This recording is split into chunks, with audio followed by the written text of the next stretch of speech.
आज एका क्लायंटच्या फाईलवरून तुम्हाला बिझनेसची एक खूप मोठी रिस्क समजून सांगतो आणि शेवटी तुम्ही कमेंटमध्ये कळवा की तुमच्या बिझनेसमध्ये पण हा इश्यू आहे का. ही माझ्या 50 वर्षाच्या क्लायंटची एक फाईल आहे जे एकदम फिजिकली फिट आहेत आणि एक्सपिरियन्स बिझनेसमॅन आहेत. त्यांचा होलसेलचा बिझनेस फक्त एका सिंगल प्रोडक्टचा आहे. लास्ट इयरला टर्नओव्हर होता जवळपास 5 कोटी रुपयाचा आणि प्रॉफिट 15 लाख रुपयाचा. 3 एम्प्लॉई आणि ते स्वतः बिझनेस एकदम व्यवस्थित मॅनेज करत होते. यावर्षी फक्त एक छोटा चेंज झाला. त्यांचा 25 वर्षांचा मुलगा जो इंजिनियर आहे तो 10 लाखाची जॉबची ऑफर सोडून वडिलांबरोबर दुकानवर बसू लागला. आताच मार्च संपला आणि त्यांचा अकाउंटंट माझ्याकडे हे बुक्स घेऊन आला. टर्नओव्हर पुन्हा जवळपास 5 कोटी आणि प्रॉफिट तितकंच 15 लाख. मी आता जस्ट त्या क्लायंटला कॉल केला आणि सांगितलं तुमचा परफॉर्मन्स ह्या वर्षी खराब झालाय. आता तुम्ही म्हणाल कसं काय? सेल्स आणि प्रॉफिट दोघं पण मागच्या वर्षा इतकेच आहेत. अहो, मुलगा बाहेरची 10 लाखाची नोकरी सोडून आलाय तरीही ना सेल वाढला ना प्रॉफिट ना कोणता नवीन प्रोडक्ट बिझनेस मध्ये ऍड झाला. म्हणजे त्या मुलाची प्रोडक्टिव्हिटी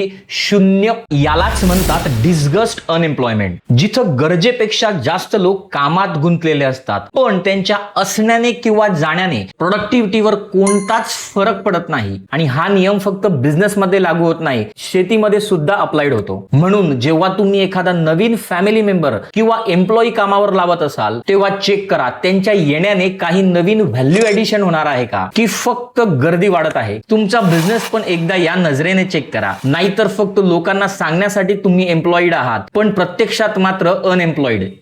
धन्यवाद.